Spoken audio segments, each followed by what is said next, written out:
Hello, শোনা যাচ্ছে? জি sir. আচ্ছা, আমরা তাহলে স্টার্ট করে দিই। তো আমরা বিম ডিজাইন দেখছিলাম, ডিটেলিং। বিমের ক্ষেত্রে হচ্ছে লংজিটিউডিনাল রিইনফোর্সমেন্ট ডিজাইন, তারপর হচ্ছে কিভাবে শেয়ার রিইনফোর্সমেন্ট ডিজাইন করতে হয়। তো এটা মোটামুটি একটা ধারণা পাইছিলাম, এবং ডিটেলিং কিভাবে করতে হয়, রড কাটাইতে কিভাবে বসাইতে হয়, এটাও একটা ধারণা পাইছিলাম। আর এর আগে তো আমরা স্ল্যাব পরে আসছি। তো তার পরবর্তী কম্পোনেন্ট যেটা, সেটা হচ্ছে stair design, design of stair. তো ডিজাইন অফ স্টেয়ার যেটা, এটা one kind of slab design. কারণ স্টেয়ারটাকে ডিজাইন করা হয়েছে, অ্যাকচুয়ালি এটা স্ল্যাবের মতো, স্ল্যাবের একটা পার্ট, ঠিক আছে, কিন্তু ইনক্লাইন পার্ট। স্ল্যাবের পার্টই কিন্তু কি ইনক্লাইন, ইনক্লাইন পোর্শন থাকে, কিন্তু এটা অ্যাকুরেটলি স্ল্যাবের মতো ডিজাইন করা হয়।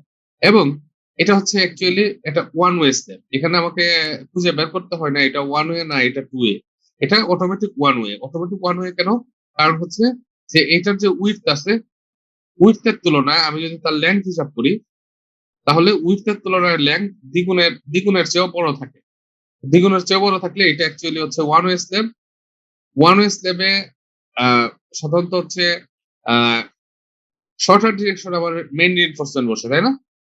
ওয়ান ওয়ে যদি স্ল্যাব থাকে এরকম, হ্যাঁ, এরকম স্ল্যাব হইলে সাধারণত যেটা হয় যে আমার শর্টার ডিরেকশনে মেইন রড বসে, আর লঙ্গার ডিরেকশনে আমার বাইন্ডার রড বসে বা টেম্পারেচার সিঙ্কের যে রড আছে সেটা বসে। তাহলে মেইন রড বসে হচ্ছে শর্টার ডিরেকশনে ওয়ান ওয়ে স্ল্যাব হইলে, আর হচ্ছে বাইন্ডার যেটা আছে এটা হচ্ছে বসে হচ্ছে লঙ্গার ডিরেকশনে, ঠিক আছে? লং ডিরেকশন হচ্ছে বাইন্ডার। কিন্তু এখানে একটা ঘটনা আছে, এটা তখনই হবে যখন তার চারপাশে সাপোর্ট থাকে। মানে চারপাশে সাপোর্ট বলতে কি, স্ল্যাবের সাপোর্ট হচ্ছে বিম, তার চারপাশে যদি বিম থাকে তখনই একমাত্র শর্টার ডিরেকশনের লোডটা ট্রান্সফার হবে, এবং শর্টার ডিরেকশনে আমার মেইন রড বসবে, আর লঙ্গার ডিরেকশনে আমার বাইন্ডার রড বসবে, যদি তার চারপাশে সাপোর্ট থাকে। কিন্তু যদি তার চারপাশে সাপোর্ট না থাকে, শুধুমাত্র দুই পাশে সাপোর্ট আছে, মানে এই শর্টার পাশে সাপোর্ট আছে আর লংটাতে কোনো সাপোর্ট নাই, আবার এখানে শর্টের পাশে সাপোর্ট আছে, তখন কি হবে যে এটা অটোমেটিক ওয়ান হয়ে যাবে। এবং যেহেতু এই পাশে সাপোর্ট নাই, এই পাশে সাপোর্ট নাই, তাহলে তো লোড এদিকে গিয়ে কোথায় যাবে? যাওয়ার তো জায়গা নাই। লোড তো সবসময় সাপোর্টের দিকে দৌড়াইতে চায়। তাহলে এটা যদি একটা স্ল্যাব হয়, স্ল্যাবের আনসাপোর্টেড লোডটা তার মাঝখানে পুঞ্জীভূত থাকে, মাঝখান থেকে সে সহজ রাস্তা খুঁজে সাপোর্টে যাওয়া। তো নর্মাল অবস্থায় যে শর্ট ডিরেকশনে আসলে সাপোর্টে চলে যেত, কিন্তু যেহেতু ওই পাশে কোনো সাপোর্ট নাই, তো তার আসলে ওই লং ডিরেকশন ছাড়া তার কোনো গতি নাই। সে আসলে সাপোর্টে যাইতে হবে কোথায়? Long direction. তো এই কারণে স্টিয়ারের ক্ষেত্রে কিন্তু, যেহেতু এই পাশে একটা বিম থাকে আর এই পাশে একটা বিম থাকে, তাহলে স্টিয়ারের ক্ষেত্রে ঘটনাটা এরকম। আর দুই পাশে কোনো বিম থাকে না, তাহলে স্টিয়ারের ক্ষেত্রে ঘটনাটা কি হয়? শর্টার ডিরেকশন একটা বিম আছে, আবার এই শর্টার ডিরেকশন একটা বিম আছে। এখন এই যদি এটাকে স্ল্যাবের মতো চিন্তা করি, এই টোটালটাকে আমি সোজা করে চিন্তা করলাম এটা একটা স্ল্যাবের মতো, তাহলে স্ল্যাবের লোড মানে আনসাপোর্টেড জোনে পুঞ্জীভূত থাকে। স্ল্যাবের ক্ষেত্রে সবচেয়ে রিস্কি জোন অথবা সবচেয়ে আনসাপোর্টেড জোন হচ্ছে তার মিড পয়েন্ট। তো লোড গুলো সব মিড পয়েন্টে পুঞ্জীভূত থাকে, ওইখান থেকে এসে সাপোর্টের দিকে যাইতে চায়। তাহলে ওইখান থেকে যেহেতু শর্টার ডিরেকশনে কোনো সাপোর্ট নাই, সে যাবে লঙ্গার ডিরেকশন। তো লঙ্গার ডিরেকশনে যদি সে যায়, তাহলে মেইন রড কিন্তু বসবে হচ্ছে কি লঙ্গার ডিরেকশন। যেহেতু হচ্ছে এই ডিরেকশন বরাবর আমার মোমেন্ট আসতেছে, তাহলে মেইন রড বসবে হচ্ছে লং ডিরেকশনে। যদিও এটা ওয়ান ওয়ে, কিন্তু সাপোর্ট কন্ডিশনের জন্য কিন্তু ঘটনাটা একটা ব্যতিক্রম হচ্ছে। মেইন রড বসবে হচ্ছে লং ডিরেকশনে, আর বাইন্ডার রডটা বসবে আমার শর্ট ডিরেকশন। কারণ শর্ট ডিরেকশনে আসলে লোড ট্রান্সফার হওয়ার জায়গা নাই। মিনিমাম রড যেটা টেম্পারেচার সিঙ্কেজ বা এস মিনিমাম আমরা যেটা বলি, মানে শুধুমাত্র টেম্পারেচার এবং সিঙ্কেজকে ব্যালেন্স করার জন্য এখানে নিয়ে এনফোর্সমেন্ট দিতে হয়। আদারওয়াইজ এখানে কোনো ধরনের রিইনফোর্সমেন্ট দিতে হয় না। এটা বলা হচ্ছে টেম্পারেচার সিঙ্কেজ রিইনফোর্সমেন্ট। ঠিক আছে, আমি কি বুঝাইতে পারছি বেসিকটা?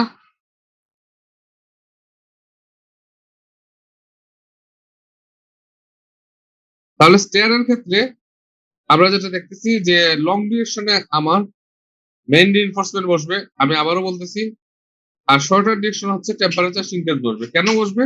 কারণ তার শুধুমাত্র এই শর্টার ডিরেকশনে তার হচ্ছে সাপোর্ট আছে। শর্টার ডিরেকশনে না, অ্যাকচুয়ালি হচ্ছে শর্ট সাইডে তার সাপোর্ট আছে, মানে লঙ্গার ডিরেকশন যেদিকে তার দুই পাশে তার সাপোর্ট আছে। আর স্ল্যাবের সাপোর্ট হচ্ছে বিম। আমি আগেই বলছি যে এখানে বিমটা সাপোর্ট হিসেবে কাজ করে। তাহলে ওইভাবে করে আমাদের ডিজাইন করতে হবে।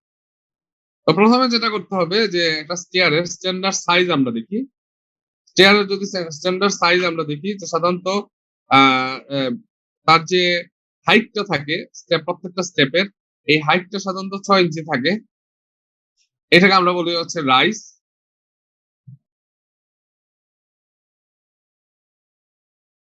আর স্টেয়ারের যে উইড থাকে, যেটাতে আমরা পা রাখি, এটাকে আমরা বলি হচ্ছে থ্রেড।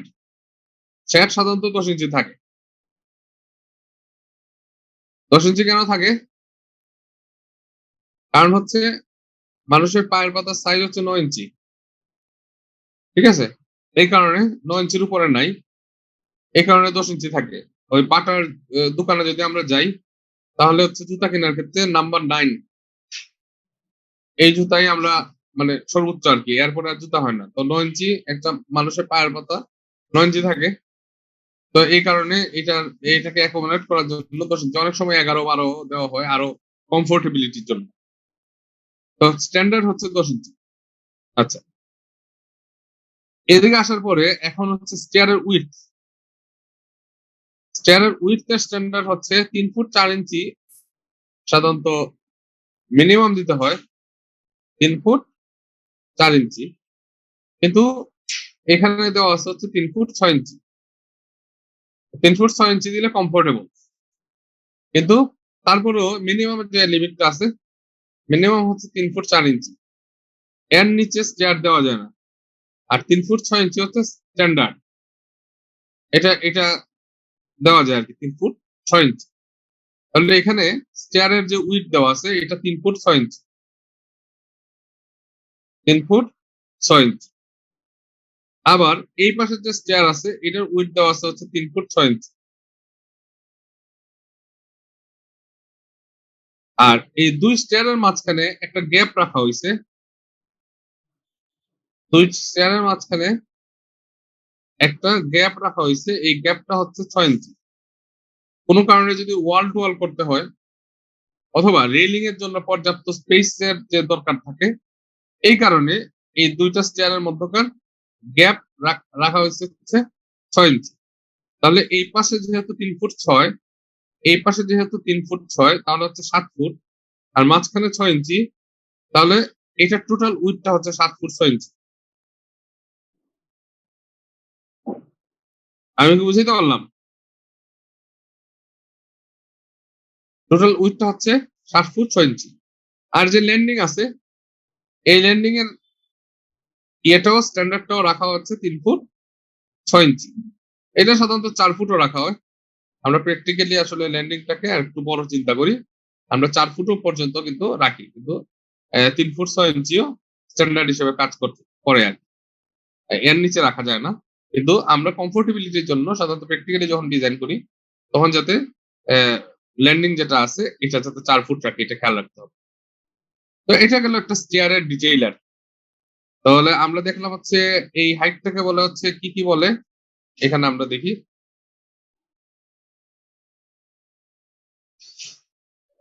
এই যে একটা স্টেয়ারের ক্ষেত্রে কোন কম্পোনেন্টকে কি বলে, তো দুই পাশে বলা হচ্ছে ল্যান্ডিং, আর মাঝখানের গুলো হচ্ছে স্টেপ। তো স্টেপের ক্ষেত্রে হচ্ছে ভার্টিক্যাল অংশটাকে বলা হচ্ছে রাইজ, হরিজন্টাল অংশকে বলা হচ্ছে থ্রেড। আর ওই স্টেয়ারের দুই পাশে বিম থাকে, ওই যে বলছিলাম যে সাপোর্ট হিসেবে, এই পাশে একটা বিম থাকে, এই পাশে একটা বিম থাকে সাপোর্ট হিসেবে। তো এই দুই পাশে হচ্ছে দুইটা বিম থাকে, এটা স্টেয়ার বিম। আর স্টেয়ারের যে স্ল্যাবের থিকনেস ইনক্লাইন, এটা হচ্ছে সোজা থিকনেস এক রকমের, আর ইনক্লাইন থিকনেস কিন্তু একটু বেশি হয়, ঠিক আছে? তো এই ইনক্লাইন থিকনেসটাকে বলা হচ্ছে ওয়েস্ট স্ল্যাব। এটাই হচ্ছে স্ল্যাবের মেইন থিকনেস, সাধারণত 6 ইঞ্চি হয়ে থাকে। ওয়েস্ট স্ল্যাবের থিকনেস সাধারণত 6 ইঞ্চি হয়ে থাকে, অথবা মিনিমাম এই ছাদের সাথে তো মিলে যায়। ওয়েস্ট স্ল্যাবটা গিয়ে কি এইভাবে ছাদের সাথে মিলে যায়, তাহলে ছাদের যে থিকনেস থাকে 5 ইঞ্চি, এই থিকনেস মিনিমাম মেনটেন করতে হয়, না হলে কিন্তু মিলবে না। কারণ এই থিকনেস গিয়ে এটা তো ছাদের অংশ হয়ে যায়, মানে ছাদের সাথে একসাথে মিলে যায়। তো ছাদের থিকনেস যদি 5 ইঞ্চি থাকে, এর চেয়ে কম থিকনেস চেয়ারের ওয়েস্ট স্ল্যাবে দেওয়া যায় না, মিনিমাম 5 ইঞ্চি দিতে হয়, স্ট্যান্ডার্ড হচ্ছে 6 ইঞ্চি। এটা খেয়াল রাখতে হবে। তো এইখানে আমরা মোটামুটি একটা স্টেয়ারের অংশ আমরা দেখতে পারলাম। আচ্ছা, তো এই স্টেয়ার ডিফারেন্ট টাইপের হইতে পারে। আমরা যেটা দেখতেছি একটা টিপিক্যাল স্টেয়ার, এটাকে ডগ লেগ স্টেয়ার বলা হয়। ডগ লেগ মানে হচ্ছে কুকুরের পায়ের মতো, কুকুরের পা যখন ভাঁজ করা থাকে তখন দেখতে যেরকম হয়, স্টেয়ারটা দেখতে সেরকম। এটাকে বলা হচ্ছে ডগ লেগ স্টেয়ার। এটা হচ্ছে ডিটেলস অফ কনস্ট্রাকশনে পরে আসার কথা। আরো বিভিন্ন ধরনের স্টেয়ার হয়, সার্কুলার স্টেয়ার হয়, ওপেন ওয়েল স্টেয়ার হয়, তারপর হচ্ছে জিগজ্যাগ স্টেয়ার হয়, অনেক টাইপের স্টেয়ার হইতে পারে। তো এটা হচ্ছে আমাদের টিপিক্যাল যে স্টেয়ারটা, এটা হচ্ছে ডগ লেগ স্টেয়ার। আচ্ছা, স্যার তো হ্যাঁ স্যার আমাদের বিমের যে লোডটা সেটা কিভাবে ট্রান্সফার হবে স্যার? মানে আমার তো এটা তো স্যার কোনো কলামের না না না, এটা অবশ্যই অবশ্যই কলাম থাকবে, এখানে দেখানো হয় নাই। অবশ্যই বিমের লোডটা ট্রান্সফার করার জন্য এই যে এই পাশে কলাম থাকবে, এই পাশে কলাম থাকবে, এইখানে কলাম থাকবে, এখানে কলাম থাকবে। মানে স্টেয়ারের ক্ষেত্রে চার মাথায় 4টা পিলার দিতে হবে, বুঝা গেছে? তাহলে ওই বিমের লোডটা ওই পিলারের মধ্য দিয়ে ট্রান্সফার হয়ে যাবে বা কলামের মধ্য দিয়ে ট্রান্সফার হয়ে যাবে। আমি কি বুঝাইতে পারছি? জি স্যার। আচ্ছা, মানে আমরা তো আর স্ল্যাবটা পড়তেছিলাম, তো স্ল্যাবের সাপোর্ট হচ্ছে বিম, তো খালি শুধুমাত্র এখানে বিমটাই দেখানো হচ্ছে, কলামটা আসলে দেখানো হয় নাই। হ্যাঁ, আচ্ছা, আর কলাম কলাম চারপাশে থাকে, মানে হচ্ছে আমি যদি স্টেয়ারটাকে একটু আঁকি, এটাকে যদি প্ল্যানে আঁকি, তাহলে স্টেয়ারটা দেখতে এরকম হবে যে এইখানে হচ্ছে ল্যান্ডিং, এটা থেকে স্টার্ট হবে, তারপরে অনেকগুলো স্টেপ থাকে, সাধারণত হচ্ছে 9টা স্টেপ থাকে, 9টা স্টেপ এরকম থাকে, তারপর আবার ল্যান্ডিং।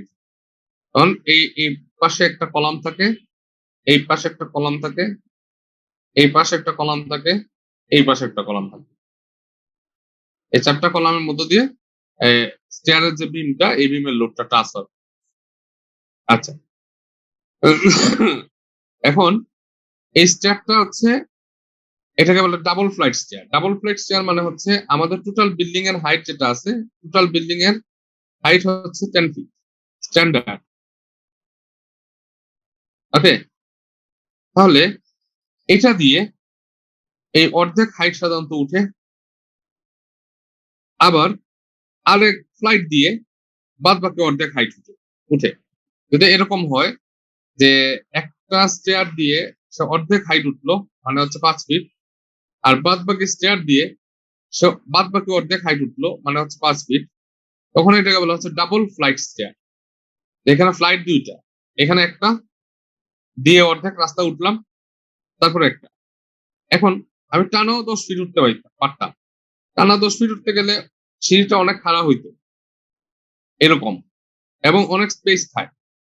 টানা যদি 10 ফিট উঠি, তাহলে সিঁড়িটা অনেক খাড়া হয় এবং অনেক বেশি স্পেস নষ্ট করে। তো এই কারণে টানা 10 ফিট আমাদের দেওয়া হয় না। কমফোর্টেবিলিটির জন্য আমাদের এইভাবে ভেঙে ভেঙে 5 ফিট এবং 5 ফিট ভেঙে ভেঙে দেওয়া হয়। প্লাস টানা যদি আমি দিই, তখন সেক্ষেত্রে ল্যান্ডিং এর একটা ব্যাপার আছে। ল্যান্ডিং যদি আমি প্রপারলি না রাখি, তাহলে কিন্তু মানে উঠতে অনেক কষ্ট হবে। কিন্তু এখানে যেহেতু ডাবল ফ্লাইট স্টেয়ার, এখানে 5 ফিট উঠার পরেই রেস্ট নেওয়ার জন্য একটা ল্যান্ডিং পাওয়া যাচ্ছে। 5 ফিট উঠার পরে রেস্ট নেওয়ার জন্য একটা ল্যান্ডিং পাওয়া যাচ্ছে। তো এই ল্যান্ডিং এর রেস্ট নিয়ে তারপরে আমরা আবার উঠতে পারতেছি। তাহলে এটা কমফোর্টেবিলিটির জন্য এই স্টেয়ারটা পারফেক্ট। তো যার কারণে এটাই হচ্ছে সবচেয়ে বহুল প্রচলিত স্টেয়ার। আর এছাড়া আরো আরো বিভিন্ন ধরনের স্টেয়ার আছে আর কি। ডিজাইন করা যায়। তো যাই হোক, স্টেয়ারের কম্পোনেন্ট গুলো আমরা মোটামুটি দেখলাম। আর স্টেয়ারের স্ল্যাবটাকে আমরা বলি হচ্ছে ওয়েস্ট স্ল্যাব, এটা খেয়াল রাখতে হবে। স্টেয়ারের যে স্ল্যাব আছে এটা বলা হচ্ছে ওয়েস্ট স্ল্যাব, এবং এই স্ল্যাবের উপরে এই স্টেপ গুলার অংশ থাকে। এই স্ল্যাবের উপরে এই স্টেপ গুলার অংশ থাকে, ঠিক আছে?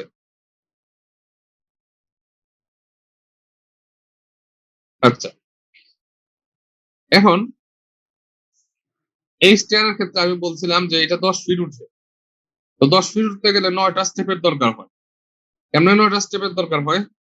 আমি হচ্ছে এই তো একটা স্টেপ 6 ইঞ্চি, 1 ফুট, 1.5 ফুট, 2 ফুট, 2.5 ফুট, তারপর হচ্ছে 3 foot, 3.5 foot, 4 foot, 5 foot, 4.5 foot.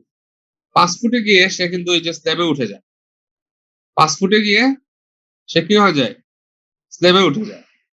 এবার স্ল্যাব পর্যন্ত এখান থেকে ডিসটেন্সটা হবে 5 ফুট। তাহলে 5 ফুটে গিয়ে কিন্তু সে স্ল্যাবে উঠে যায়। তাহলে এখানে একটা স্টেপ কিন্তু এই স্ল্যাবের সাথে চলে গেল। তাহলে স্ল্যাবের সাথে যদি একটা চলে যায় তাহলে এখানে থাকবে কয়টা? 9টা।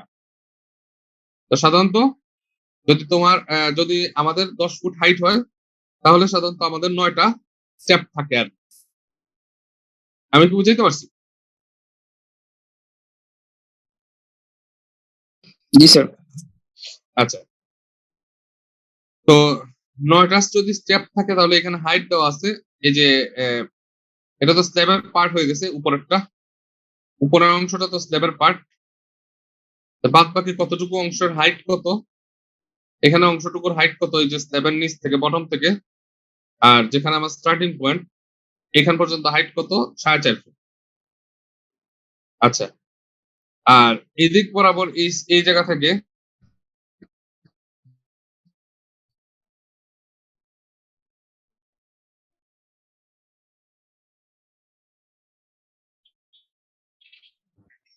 এই জায়গা পর্যন্ত, জায়গা থেকে এই জায়গা পর্যন্ত তার উইডথ কত? এই জায়গা থেকে এই জায়গা পর্যন্ত তার উইডথ কত? উইডথ হচ্ছে প্রত্যেকটা থ্রেড হচ্ছে 10 ইঞ্চি করে।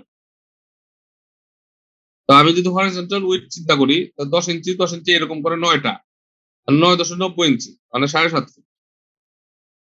তাহলে আমি এদিকে পাইলাম হচ্ছে হাইট 4.5 ফিট, এদিকে পাইলাম হচ্ছে 7.5 ফিট। তাহলে এই স্টেয়ারটা যখন স্টার্ট হবে, এই স্টার্টিং পয়েন্ট থেকে তার আনত কোণ কত হবে? মানে থিটাটা কত হবে আমরা সহজেই বের করতে পারি।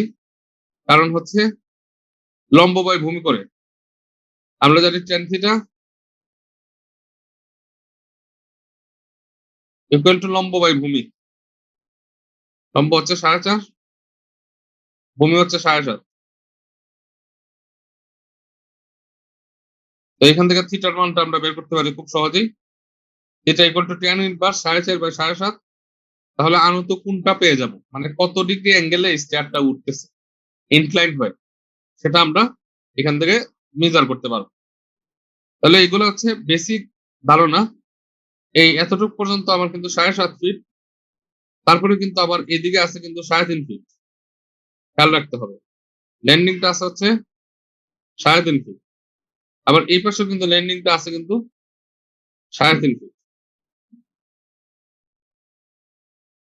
তাহলে টোটাল লেন্থ কত? টোটাল এই পাশ থেকে এখান পর্যন্ত টোটাল স্টেয়ারের লেন্থ কত? স্টেয়ারের লেন্থ হচ্ছে 7.5 ফিট, আর 3.5 আর 3.5 হচ্ছে 7 ফিট, মানে 14.5 ফিট, 14.5 ফিট। এটা খেয়াল রাখতে হবে। Total length of the stair 14.5 feet. আচ্ছা, এখন আসি হচ্ছে আমাদের স্টেয়ার ডিজাইনের ক্ষেত্রে। তো আমি আগেই বলছি স্টেয়ারের ক্ষেত্রে তো একবারে সহজ হিসাব। কোনো কিছু এটা স্ল্যাবের মতো ডিজাইন হবে, এবং কোনো কিছু হিসাব করতে হবে না। এটা হচ্ছে ওয়ান ওয়ে স্ল্যাব, কারণ তার সাপোর্ট শুধুমাত্র 2 দিকে আছে। ওয়ান ওয়ে স্ল্যাবের চারপাশে যদি থাকতো তাহলে তখন আমরা লেংথ আর উইডথ এর রেশিও দেখতাম। চারপাশে সাপোর্ট না থাকে, তার 2 মাথায় শুধুমাত্র সাপোর্ট, এই মাথায় আর এই মাথায়, তাহলে তো লোড যা আছে এই লোড তো ডিস্ট্রিবিউট হবে শুধুমাত্র এই ডিরেকশনে এবং এই ডিরেকশনে, মানে হচ্ছে লঙ্গার ডিরেকশন। শর্টার ডিরেকশনে আসলে কোনো লোড যাবে না, কারণ ওই পাশে কোনো সাপোর্টই নেই। সাপোর্ট না থাকলে লোড দিয়ে কোথায় যাবে? তো এই কারণে এই 2 মাথার লোডটা ডিস্ট্রিবিউট হবে। আর ছয়টা ডিরেকশনে আমার বাইন্ডার রড বসবে, মানে টেম্পারেচার সিঙ্কেজ যেটা, সেই রডটা বসবে। তাহলে প্রথমে কি করতে হবে, স্ল্যাব ডিজাইন করার ক্ষেত্রে প্রথমে যেটা করতে হবে যে আমরা যে আগে যে স্ল্যাব ডিজাইন করছি, প্রথমে হচ্ছে লোড ক্যালকুলেশন করছি, তারপরে এই লোড ক্যালকুলেশন করার পরে তারপরে হচ্ছে আমরা মোমেন্ট বের করছি, লোডের সাপেক্ষে মোমেন্ট আসে। লোড ক্যালকুলেশন করার পরে আমরা মোমেন্ট বের করছি, মোমেন্টকে ইউজ করে আমরা রিইনফোর্সমেন্ট বের করছি মানে এস, আর রিইনফোর্সমেন্ট থেকে পরবর্তীতে স্পেসিং বের করছি এস। এটি হচ্ছে সিম্পল স্টেপ। প্রথমে কি লোড আসতেছে সেটা বের করতে হবে, ওই লোডের সাপেক্ষে আসবে হচ্ছে মোমেন্ট, আর মোমেন্ট থেকে আমরা ক্যালকুলেট করতে পারবো হচ্ছে রিইনফোর্সমেন্ট, আর রিইনফোর্সমেন্ট থেকে পরবর্তীতে আমরা কি স্পেসিং এর রিইনফোর্সমেন্ট বসবে এটা বের করতে পারবো। আচ্ছা, তো এখানে এটা অ্যাসিউম করে নিয়েছে স্ল্যাব থিকনেস 6 ইঞ্চি, ঠিক আছে, সাধারণত 6 ইঞ্চি হয়, আর ওই যে মিনিমাম বললাম ছাদের থিকনেস এর মতো হইতে হবে 5 ইঞ্চি। তাহলে স্ল্যাব থিকনেস যদি 6 ইঞ্চি হয় তাহলে সেই ক্ষেত্রে এটা ইনক্লাইন থিকনেস, কিন্তু এখানে থিকনেস বলতে এখানে ইনক্লাইন থিকনেসটা বোঝানো হচ্ছে, এইটা দিস ইজ 6 ইঞ্চ, খেয়াল রাখতে হবে। তাহলে স্ল্যাবের ক্ষেত্রে আমরা যদি যেহেতু স্ল্যাবের লোড ফোর্স হচ্ছে কেএসএফ এ অথবা পিএসএফ এ, তাহলে এটার ওয়েটটা আমরা বের করে ফেলতে পারি 6/12 ইন্টু 150। 6 হচ্ছে তার থিকনেস, এটাকে ফিটে নেওয়ার জন্য হচ্ছে 6/12 ইন্টু কনক্রিটের ইউনিট ওয়েট হচ্ছে 150 পাউন্ড পার ফিট, তাহলে 150 দিয়ে গুণ। এখন আমি এটাকে কেএসএফ এ নিতে চাই, এটা তো পাউন্ড পার ফিট কিউব, কিন্তু আমি নিতে চাই হচ্ছে কেএসএফ এ, তাহলে এই কারণে 1000 দিয়ে ভাগ করতে হবে, 1000 দিয়ে ভাগ করলে এটা কেএসএফ এ চলে যাবে, ঠিক আছে, ডিভাইডেড বাই ওই যে আনত কোণ যেটা আছে, মানে এটা কত ডিগ্রি কোণে যাচ্ছে ওইটা আমাকে বের করতে হবে, ঠিক আছে। এখন এটা হচ্ছে অতিভুজ, হ্যাঁ, এই থিকনেসটা হচ্ছে অতিভুজের মতো, তো অতিভুজ যদি থাকে তাহলে সেক্ষেত্রে cos থিটা ইউজ করতে হবে, এই থিটার সাথে অতিভুজ যদি বের করতে চাই তাহলে cos থিটা ইউজ করতে হবে। cos থিটা হচ্ছে cos 30.964, এটা দিয়ে আমরা ভাগ করে আমি টোটাল লোডটা পেয়ে গেলাম। অনেক সময় দেখা যায় যে এই অ্যাঙ্গেলটাও ইউজ করা হয় না, শুধুমাত্র 6/12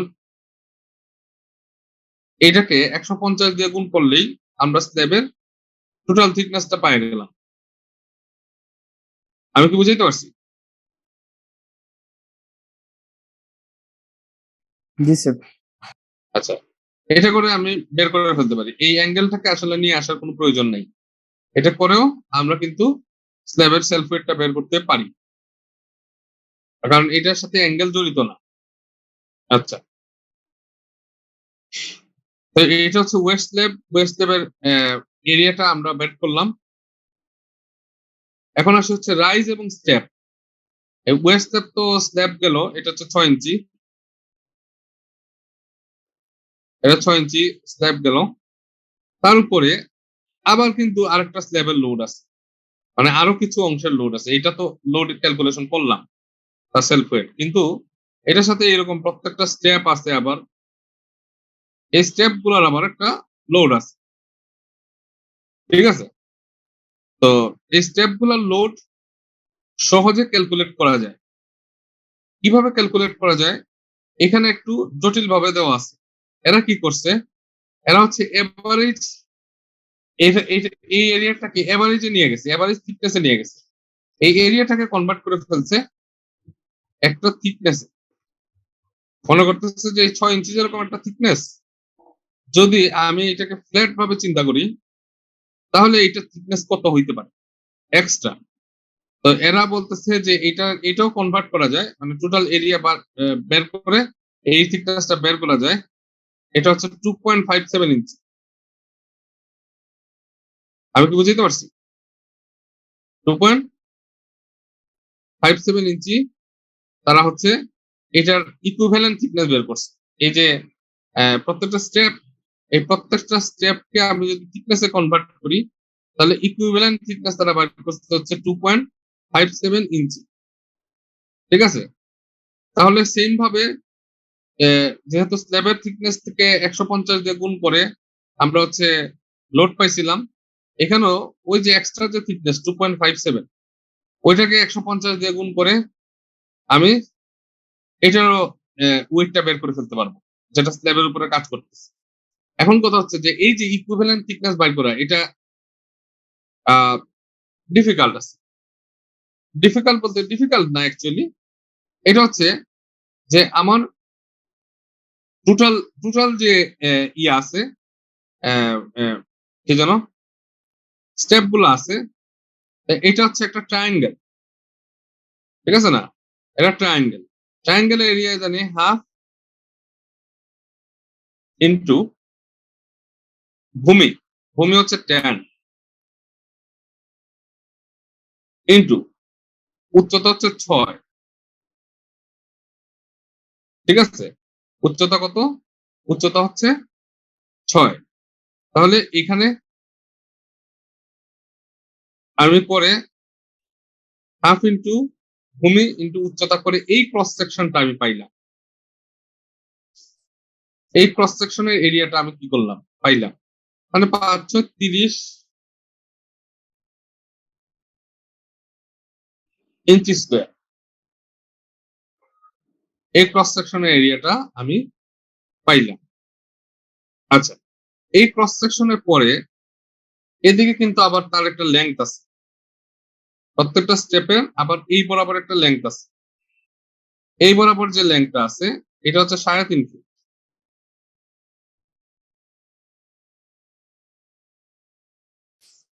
আচ্ছা, তাহলে এটার ভলিউম যদি আমি বের করতে চাই, তাহলে এই যে এরিয়া, এই ক্রস সেকশনাল এরিয়া, তার সাথে কি করতে হবে, গুণ দিতে হবে তার লেংথটা।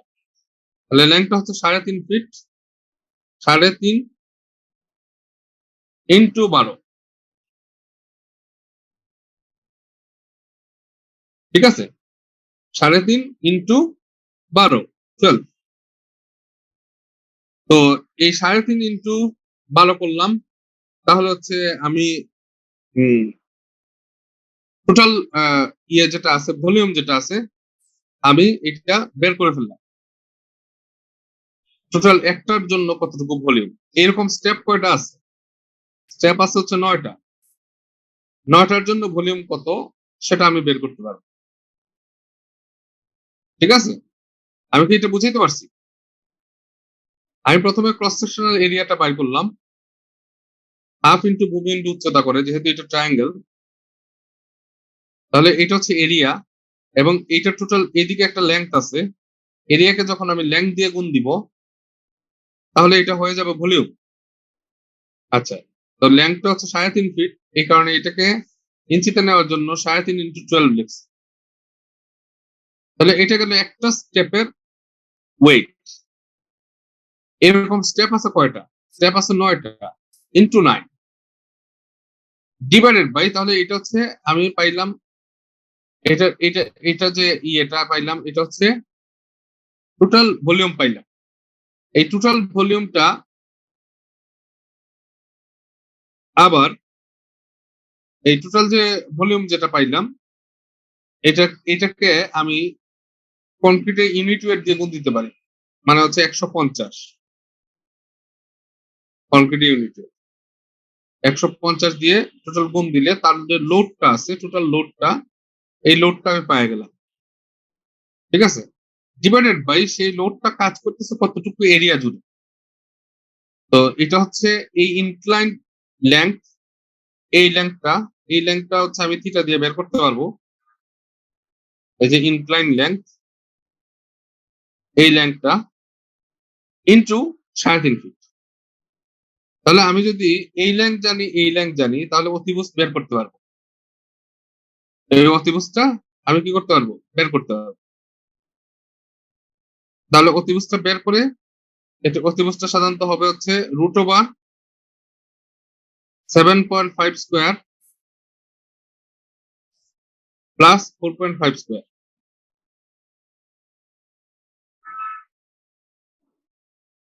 ইন্টু তার হচ্ছে এই উইডথ উইডথ হচ্ছে 3.5। এটা করে আমি ডিরেক্টলি কিন্তু কেএসএফ এ আমি এরিয়াটা বের করতে পারি। আমি কি বুঝাইতে পারছি? জি স্যার। ঠিক আছে, আমি কিন্তু এইটা করে আমি ডিরেক্টলি এই যে কেএসএফ এ এরিয়া বের করতে পারি, আর না হলে এভারেজ থিকনেস বের করে ওইটাকে আমি জাস্ট স্টেবল হিসেবে গুণ দিয়ে আমি বের করতে পারি। আদারওয়াইজ হচ্ছে আমি এখানে ক্রস সেকশনের এরিয়া বাইর করব, এই যে বাইর করলাম 30, তারপরে এইটাকে আবার লেন্থ দিয়ে গুণ দিব 3.5, এরকম ভলিউম পাইলাম টোটাল কয়টা? 9টা। এবং এটা তো টোটাল ভলিউম পাইলাম, এই ভলিউমকে কনক্রিটের ইউনিট ওয়েট দিয়ে গুণ দিতে হবে, কারণ এটা কনক্রিটে তৈরি, তাহলে লোডটা পাওয়া যাবে লোড। তাহলে এই লোডটা অ্যাপ্লাই হচ্ছে কতটুকু এরিয়ার উপরে? এই যে উইডথ পাইলাম 3.5 ফিট, আর এই লেন্থ এই এরিয়ার উপরে। আমি আবার দেখাই, এই যে উইডথ পাইলাম 3.5 ফিট, আর এই বরাবর লেন্থ পাইলাম ইনক্লাইন লেন্থ, ওই এরিয়াটার উপরে এই লোডটা অ্যাপ্লাই হচ্ছে। এই যে লোডটা আছে এই লোড গুলো অ্যাপ্লাই হচ্ছে, তাহলে ডিভাইডেড বাই ওই এরিয়া। তাহলে ইনক্লাইন লেন্থ পাইতে গেলে আমরা 7.5 ফিট প্লাস 4.5 ফিট, এটা রুট করলে আমরা ইনক্লাইন লেন্থটা পাবো। যেহেতু আমার হরিজন্টাল লেন্থ হচ্ছে 7.5 আর ভার্টিক্যাল হাইট হচ্ছে 4.5, তাহলে ইনক্লাইনটা যদি পাইতে হয় তাহলে হচ্ছে পিথাগোরাসের সূত্র √7.5 স্কয়ার প্লাস 4.5 স্কয়ার, তাহলে ইনক্লাইন লেন্থ আমি পাই যাবো।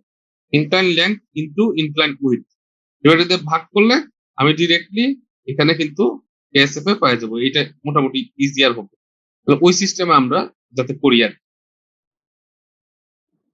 আচ্ছা, যাই হোক, তারপর হচ্ছে এই স্ল্যাবটাতে আবার কি বসবে? রেলিং বসবে, রেলিং। তো রেলিংও কিভাবে বসবে? এই যে ইনক্লাইন ভাবে প্রত্যেকটা স্টেপে এরকম করে প্রত্যেকটা স্টেপে রেলিং বসবে,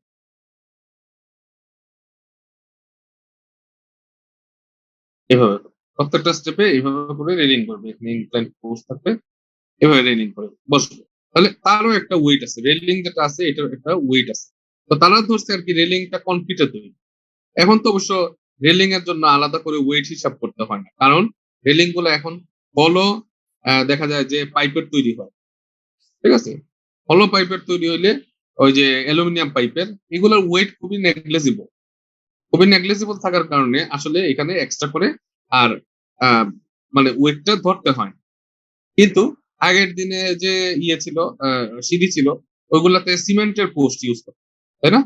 কনক্রিট পোস্ট, এখানে রড দিয়ে কনক্রিটের পোস্ট ইউজ করতো। এখন কনক্রিটের পোস্ট কেউই ইউজ করে না, আইদার এমএস বার ইউজ করে অথবা কি যেন ইয়ের স্টেইনলেস স্টিল।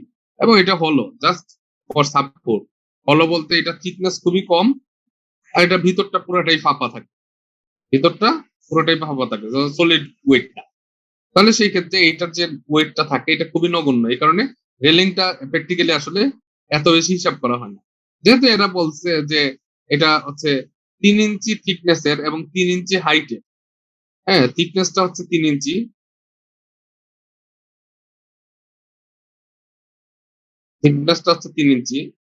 আর হাইটটা হচ্ছে এরা বলছে 3 ফিট। তো রেলিং এর হাইট সাধারণত 3 ফিটই থাকে, হাইটটা হচ্ছে 3 ফিট।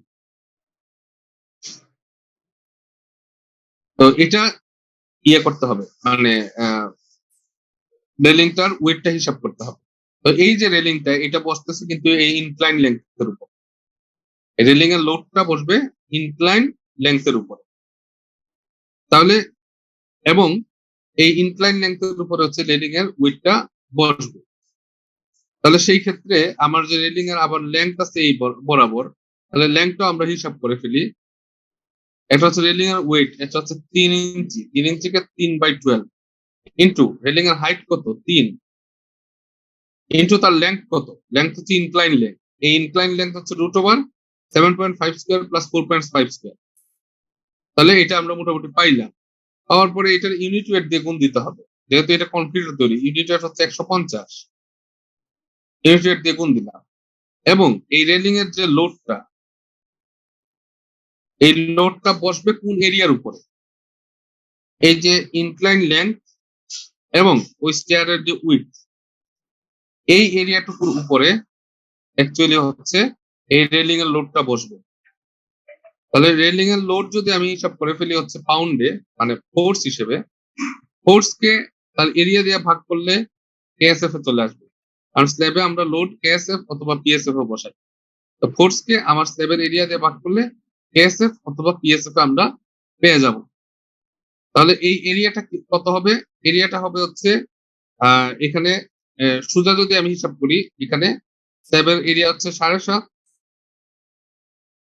আর উইডথ হচ্ছে 3.5, আগের মতো হিসাব স্যার, রাইজারের। রাইজারের মতো। হ্যাঁ, জাস্ট এটাই।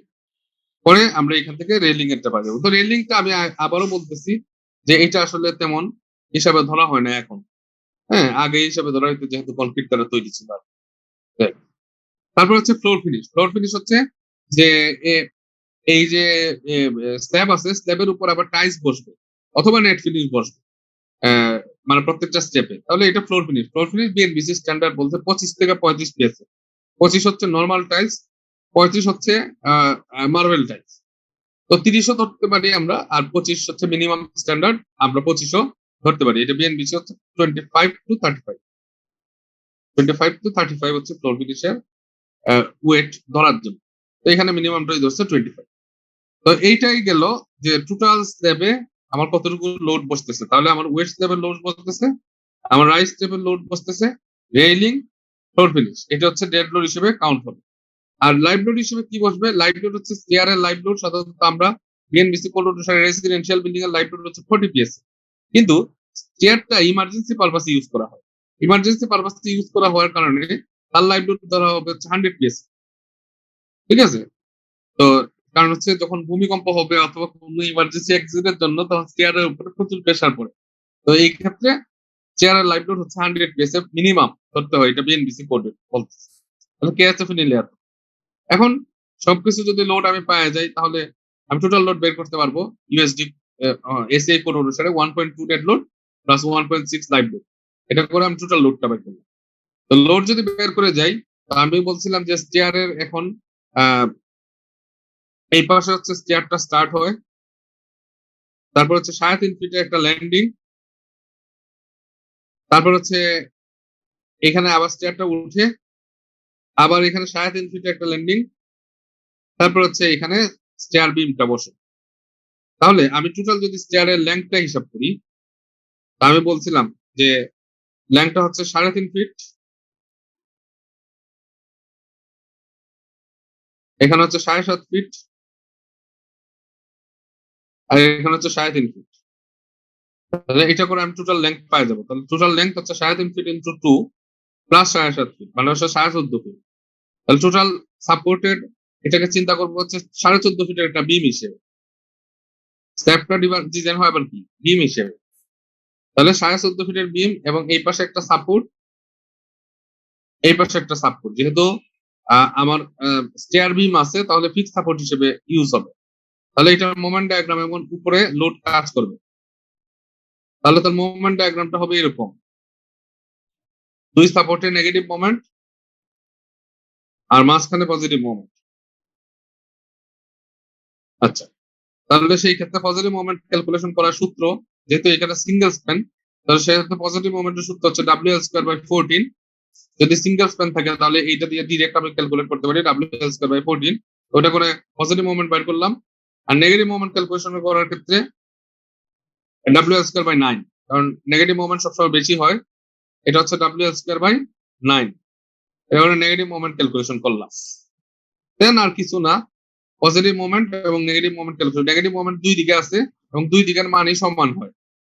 তো এই কারণে পজিটিভ মোমেন্ট আর একটা নেগেটিভ মোমেন্ট ক্যালকুলেশন করলেই হবে। দেন ওইটা দিয়ে আমার থিকনেসটা ঠিক আছে কিনা আমি থিকনেসটা চেক দিব। তো থিকনেসটা চেক দেওয়া আর তো কিছুই না, ওই যে হ্যাঁ স্যার আমাদের যে মানে স্টেয়ারটা যে স্যার ইনক্লিনেশনে যে পার্থক্য আছে, ল্যান্ডিং এ একরকম ফ্ল্যাট, তারপরে হচ্ছে যে মানে মেইন সিঁড়িগুলা এগুলা তো ইনক্লিনেশন। তো আমরা তো এটা ফ্ল্যাট ধরে নিছি। তো এটাতে কি কোনো সমস্যা হবে স্যার? না না না, এটার ডিজাইন অ্যাপ্রোচটাই হচ্ছে এরকম। ইনক্লাইনেশনে এই ইনক্লাইন হিসেবে এটাকে না ধরে আমি এটাকে নর্মালি ফ্ল্যাট হিসেবে চিন্তা করি। চিন্তা করে আমি এটাকে জাস্ট খালি কি করলাম যে এই জায়গার লোডিংটা একরকমের আর এই জায়গার লোডিংটা কিন্তু একরকমের কম। মানে অ্যাকচুয়ালি যদি স্টেয়ারটাকে আমি চিন্তা করি তাহলে স্টেয়ারটা কিন্তু এরকম, লোডিংটা কিন্তু ল্যান্ডিং এ কম লোডিং থাকে, ল্যান্ডিং এ ইউডিএল কম, মাঝখানে ইউডিএল বেশি, মাঝখানে ইউডিএল বেশি, আবার ল্যান্ডিং এ ইউডিএল কম। একুরেট যদি আমি হিসাব করতে চাই তাহলে এইভাবে 3 পার্ট হয়। আর এটার ইনক্লাইনেশনের জন্য কোনো ধরনের সমস্যা হয় না। এই ইনক্লাইন যেগুলো আছে এটাকে ইকুইভ্যালেন্ট আমরা হরিজন্টাল লেংথে চিন্তা করলেও হবে, কোনো সমস্যা নেই। আমি কি বুঝাইতে পারছি? আমার ল্যান্ডিং এ কিন্তু লোড কম থাকে আর মাঝখানে লোড বেশি থাকে, যেহেতু এখানে স্টেপ গুলো আছে মাঝখানে লোড কি থাকে, বেশি থাকে, আর আবার ল্যান্ডিং এ লোড কম থাকে। এরকম 3টা পার্ট আছে, কিন্তু আমরা এটাতে যাই নাই। আমরা সহজ করার জন্য এখানে যে লোড আছে এটাই ল্যান্ডিং এ ক্যালকুলেট করতেছি। তাহলে মানে এটাতে আর কমাই নেই, না কমানোর কারণে এখানে সব জায়গায় সমানভাবে লোড হিসেবে কাজ করতেছে, এইভাবে ধরে আমরা ডিজাইন করতেছি। আমি কি বুঝতে পারছি? জি স্যার। আচ্ছা, দেন ম্যাক্সিমাম মোমেন্ট আমরা যেটা আছে দুইটার মধ্যে যেটা ম্যাক্সিমাম, যেটা হচ্ছে নেগেটিভটাই ম্যাক্সিমাম হবে, ওইটা দিয়ে আমরা ডি চেক দিব। ডি চেক দেওয়ার সূত্র হচ্ছে √m/5 rho F Y B 1 - 0.59 rho F Y by FC prime. র কিভাবে বাইর করতে হয়, রো ম্যাক্স, এটা আমরা দেখছিলাম। এভাবে করে ডি চেক দিছি যে আমার এই লোডটাকে রেজিস্টার করার জন্য তার ইফেক্টিভ ডেপথ কত হইতে হবে, 3.8। আর আমি প্রোভাইড করছি কত, আমি প্রোভাইড করছি 6 ইঞ্চি থিকনেস। এখান থেকে ক্লিয়ার কভার 1 ইঞ্চি বাদ দিলে 5 ইঞ্চি। তাহলে লোডের কারণে তার দরকার হচ্ছে 3.84 ইঞ্চি, আর আমি তাকে প্রোভাইড করছি 5 ইঞ্চি। তাহলে আমার ইফেক্টিভ ডেপথ ঠিক করাটা ঠিক আছে।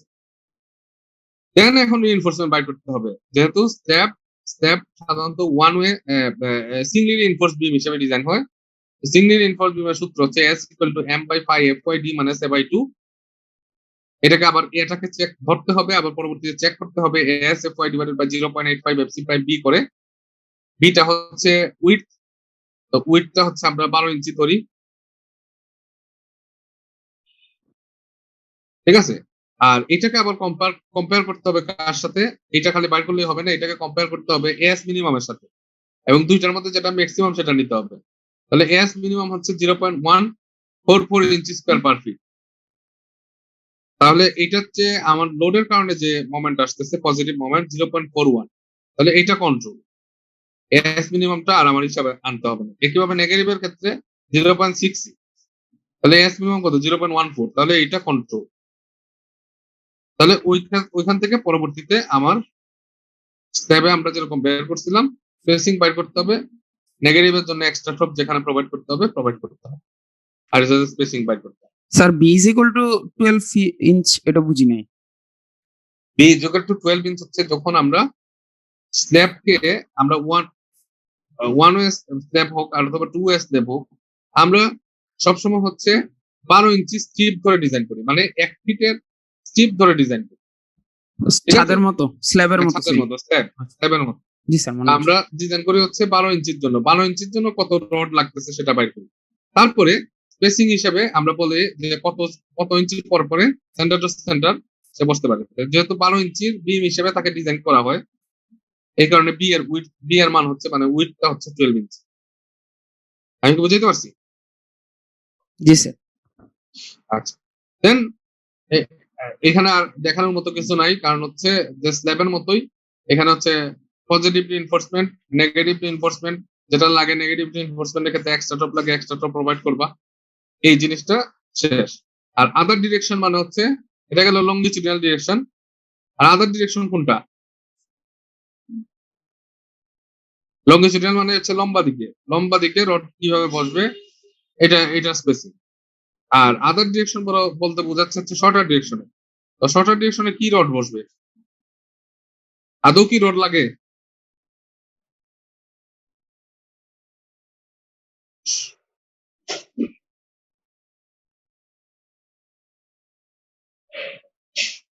হ্যালো, জি স্যার। শর্টার ডিরেকশনে কি আদৌ রড লাগে লোডের জন্য? না লোডের জন্য স্যার। কিন্তু শর্টার ডিরেকশনে রড লাগে না, কারণ ওই পাশে তো সাপোর্ট নাই। তো সাপোর্ট নাই, তাহলে লোডের জন্য তো রডও লাগতেছে না। কিন্তু তারপরে তোমাকে মিনিমাম একটা রিইনফোর্সমেন্ট প্রোভাইড করতে হবে। মিনিমাম রিইনফোর্সমেন্টটা কোনটা? Temperature shrinkage reinforcement. ঠিক আছে, ওইটা আমরা আগে বের করে রাখছি। টেম্পারেচার সিঙ্কেজ রিইনফোর্সমেন্ট এই যে এটা এস মিনিমাম 0.144 ইঞ্চি স্কয়ার পার ফিট। তাহলে আদার ডিরেকশন মানে শর্টার ডিরেকশনে বসবে হচ্ছে 0.144 ইঞ্চি স্কয়ার পার ফিট। ওইটা থেকে তুমি স্পেসিংটা বের করে ফেলবো 9 ইঞ্চি করে পরে বলবো। ঠিক আছে, তাহলে এখানে পরবর্তীতে আমরা এটা সেকশনটা আঁকবো। তো এখানে সেকশনটার ক্ষেত্রে সাধারণত আমরা যেটা করি আর কি, স্ল্যাবের যে বটম রড এটাকে ক্র্যাঙ্ক করে এখানে এটা টপ রড হিসেবে তৈরি করি। আর এটার যে বটম রড, এই বটম রডটাকে আবার ক্র্যাঙ্ক করে কি করি, ওই স্ল্যাবের টপ রড হিসেবে প্রোভাইড করি। তো এইভাবে করে এটা খেয়াল রাখতে হবে, এইভাবে করে কিন্তু আমরা প্রোভাইড করতে পারি, মানে যাতে কন্টিনিউটিটা মেনটেন হয়, এখানে যাতে কোনো কিছু কাটা না পড়ে, কন্টিনিউটি যাতে মেনটেন হয়। এই কারণে আমরা কি করতে পারি, এইভাবে স্ল্যাব ইয়ের যে বটম রড হচ্ছে লং ডিরেকশন বরাবর বসবে, কারণ এটা আমার মেইন রড। এটার যে বটম রড এটা গিয়ে ক্র্যাঙ্ক হয়ে টপ রড হয়ে যাবে স্ল্যাবের। আর এটার যে স্ল্যাবের যে বটম রড এটা ক্র্যাঙ্ক হয়ে টপ রড হয়ে যাবে হচ্ছে ইয়ের। এবং এই টপ রড কতটুকু আসবে, এই টপ রড সাধারণত L/3 ডিস্টেন্স জুড়ে টপ রড সাধারণত আসবে। আর এক্সট্রা টপ যদি লাগে তাহলে এক্সট্রা টপ প্রোভাইড করতে হবে। ওই এখানে মানে এক্সট্রা টপ লাগছে আর কি, হ্যাঁ 3টা 16 এক্সট্রা টপ লাগছে। তো ওইভাবে করে ওইখানে প্রোভাইড করতে হবে। আর ওইটার স্পেসিং ওইভাবে করে দিয়েছে নাম্বার 6 বার এটা মেইন রড, আর হচ্ছে নাম্বার 3 বার বাইন্ডার রড। তো নাম্বার 6 আসলে ইউজ করা হয় না, এখানে স্পেসিং অনেক বড় আসছে। স্ল্যাবের ক্ষেত্রে স্টেয়ারের ক্ষেত্রে সবসময় ইউজ করবো হচ্ছে নাম্বার 4 হচ্ছে মেইন রড, তাহলে স্পেসিংটা সুন্দর আসবে। এটা হচ্ছে একটা অ্যাবসার্ড স্পেসিং আসছে। আর নাম্বার 6 বার কখনো স্টেয়ারে ইউজ করা হয় না, স্টেয়ারে ইউজ করা হয় সবসময় হচ্ছে নাম্বার 4 বার, আর বাইন্ডার হিসেবে ইউজ করা হচ্ছে নাম্বার 3 বার। এটা ঠিক আছে, তাহলে নাম্বার 4 আর নাম্বার 3 এই দুইটা বার ইউজ করা হয়। আর আমি কি বুঝাইতে পারছি? স্টেয়ার স্যার রাইজার এবং ট্রেডের ক্ষেত্রে কি আমরা মানে কোনো ধরনের যে রিইনফোর্সমেন্ট দিচ্ছি না স্যার, এই ক্ষেত্রে কি টেম্পারেচার এন্ড শ্রিঙ্কেজের কোনো ইফেক্ট হবে? না, টেম্পারেচার সিঙ্কেজের কোনো ইফেক্ট হবে না, কারণ রাইজার এবং থ্রেড যে লোডটা প্রোভাইড করবে এই লোডের জন্য যে বেন্ডিংটা হবে, এই বেন্ডিং আটকানোর জন্য নিচে হচ্ছে আমার রিইনফোর্সমেন্ট দেওয়া আছে, ওয়েট স্ল্যাবে আমার রিইনফোর্সমেন্ট দেওয়া আছে। তো এটা জাস্ট আমার ইয়েটাকে ফেসিলেট করার জন্য। মেইনলি আমার লোডটা নিবে কিন্তু এই স্ল্যাব যেটা আছে, এই স্ল্যাবটাই আমার মেইনলি লোড নিবে, ওইখানে আমি রিইনফোর্সমেন্ট প্রোভাইড করতেছি। তো ওইখানে আমার রিইনফোর্সমেন্ট প্রোভাইড করা লাগবে না। Okay sir.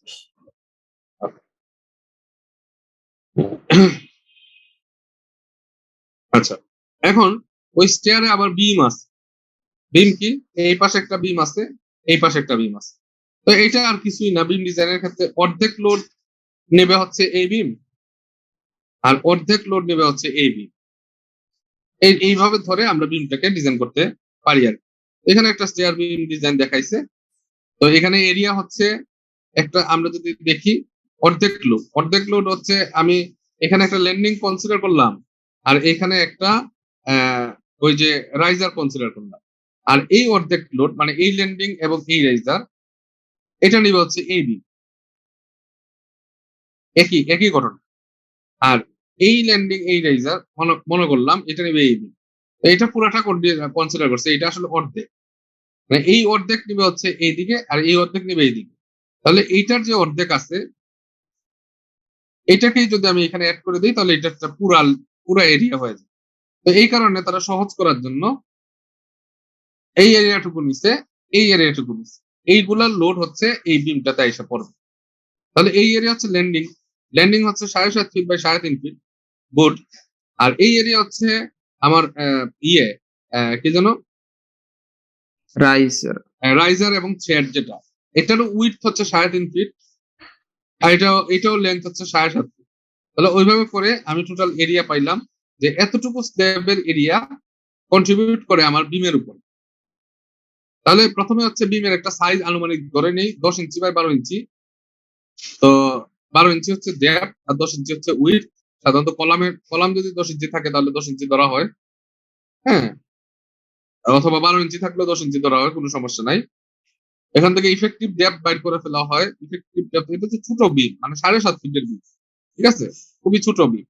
ইফেক্টিভ ডেপথ হচ্ছে এখান থেকে ক্লিয়ার কভার, ভালো থেকে ক্লিয়ার কভার বাদ দিলে 9.5 ইঞ্চি।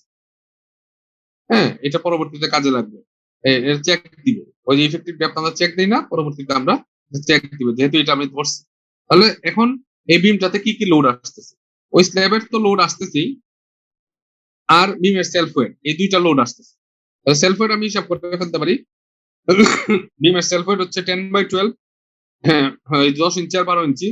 এটাকে ফিটে নেওয়ার জন্য 10/12, 12/12 ইন্টু কংক্রিটের ইউনিট ওয়েট হচ্ছে 150 পাউন্ড পার ফিট। এখানে কিপে ডাইরেক্ট নেওয়ার জন্য এখানে 0.150 মানে 1000 দিয়ে ভাগ করে দিচ্ছে, 0.150 কিপ পার ফিট, এটা চলে আসে। আর যে স্ল্যাব থেকে যে লোডটা বিমে আসে, ওই স্ল্যাবের কন্ট্রিবিউটেড এরিয়া ইন্টু স্ল্যাবের ওয়েট। আর বিমে সবসময় লোড বসে হচ্ছে লিনিয়ার ফিট, মানে কিপ পার ফিটে, এটা খেয়াল রাখতে হবে। স্ল্যাবে লোড বসে হচ্ছে কেএসএফ, পার স্কোয়ার ফিটে বসে, আর বিমে লোড বসে হচ্ছে পার ফিটে। তাহলে এখানে আবার কিপ পার ফিটে নেওয়ার জন্য তার এই বিমের লেংথ দিয়ে ভাগ দিতে হবে। এই বিমের লেংথ হচ্ছে 7.5 ফিট। তাহলে এখানে কিপে আমরা পাইলাম, এরিয়াকে ইউডিএল দিয়ে গুণ করলে এটা কিপে পাইলাম, এবং এটাকে কিপ পার ফিটে নেওয়ার জন্য যেহেতু এই লোডটা কোথায় বসবে, এই লেংথ বরাবর বসবে। তাহলে এই লেংথ কত? 7.5 ফিট। 7.5 ফিট দিয়ে ভাগ দিলে কিপ পার ফিটে চলে আসবে। আমি কি বুঝাইতে পারছি? জি স্যার। আচ্ছা, সেলফ ওয়েটটা হচ্ছে আনফ্যাক্টরড, আর এটা হচ্ছে ফ্যাক্টর। যেহেতু এটা আমরা আগে ফ্যাক্টর করে আসছি, এই যে ইউডিএলটা যে বসাইছি, 7 থেকে যে লোডটা বসাইছি, এটা তো আগে থেকেই ফ্যাক্টর করা আছে। তাহলে এটাকে জাস্ট ফ্যাক্টর করতে হবে। এটা ডেড লোডকে 1.2 দিয়ে গুণ করে ফ্যাক্টর করতে হবে। That's it. এখন এটা যেহেতু খুবই ছোট বিম, ছোট যদি বিম থাকে তাহলে সেই ক্ষেত্রে পজিটিভ মোমেন্ট বাইর করার সূত্র হচ্ছে WL²/14, নেগেটিভ মোমেন্ট বাইর করার সূত্র হচ্ছে WL²/60। ওভাবে করে পজিটিভ নেগেটিভ মোমেন্ট বাইর করলাম। এখানেও সেম, দুই পাশে সাপোর্ট, আর এখানে হচ্ছে ইউডিএল, ঠিক আছে, এখানে দুই পাশে সাপোর্ট ইউডিএল। আগেরটা ছিল কি, এখান থেকে কন্টিনিউয়াস হয়েছিল, এখানে কন্টিনিউয়াস, এখানে কোনো ধরনের কন্টিনিউটি নাই। আচ্ছা, তাহলে WL²/14 WL²/16 করে বাই করলাম, আগের মতো করে সবকিছু ডি রিকোয়ার্ড চেক করলাম, তারপরে এএস মিনিমামের সাথে কম্পেয়ার করলাম, কম্পেয়ার করে পরবর্তীতে যে যেরকম ভাবে নরমাল আমরা বিম ডিজাইন করি, ওইখানে বিমে আসলে এক্সট্রা টপ এক্সট্রা বটম কিছুই লাগে না। কারণ হচ্ছে যে এইখানে আসলে খুবই অল্প রড লাগবে। এই যে 2 মাথায় 2টা, 2 মাথায় 2টা, 4টা রড দিয়েই দেখা গেছে তাদের হয়ে গেছে। 4টা যদি নাও লাগতো তাহলে নাম্বার 6 বার ইউজ করতাম। আমরা যদি নাম্বার 5 বার ইউজ করতাম তাহলে হচ্ছে হয়তো আমার 5টা রড লাগতো, মানে এদিকে 6টা রড, উপরে 3টা নিচে 3টা। তাহলে এখানে এক্সট্রা টপ আর এক্সট্রা বটম দেওয়ার কোনো প্রয়োজন নেই। আমি কি বুঝাইতে পারছি? জি স্যার। তাহলে এইভাবে আমরা স্টেয়ার ডিজাইন করতে পারি। চেয়ারের ক্ষেত্রে আমরা হচ্ছে স্টেয়ার ইনফোর্সমেন্ট ডিজাইন কিভাবে করতে হয় এবং বিম ডিজাইনটা কিভাবে করতে হয়, স্টেয়ার বিম ডিজাইনটা, এটা আমরা মোটামুটি একটা আইডিয়া পেয়ে গেছি আর কি। আর এটা হচ্ছে স্টেয়ারের একটা টিপিক্যাল রিইনফোর্সমেন্ট সেকশন। এখানে এইভাবে রিইনফোর্সমেন্টটা প্রোভাইড করতে হয়। তো এটার বটম রিইনফোর্সমেন্টটা বিমের ভিতর দিয়ে যায়, টপ রিইনফোর্সমেন্টটা বিমের উপর দিয়ে যায়, তাহলে এটা বন্ডিং তৈরি করে। আচ্ছা, আর আমাদের বেশি ক্লাস লাগবে না, এটা মোটামুটি আমরা গুছাই ফেলছি। এটা শেষ করাইতে আর 3 থেকে 4টা ক্লাস লাগবে। 4টা ক্লাসে আমরা আশা করি শেষ করাইতে পারবো। তারপরে আমরা স্ট্রাকচার ধরে ফেলবো, ঠিক আছে? 3 থেকে 4টা ক্লাসের ভিতরে শেষ করে আমরা স্ট্রাকচারটা শুরু করে দিব। ওকে, ঠিক আছে, ওকে, ধন্যবাদ। তাহলে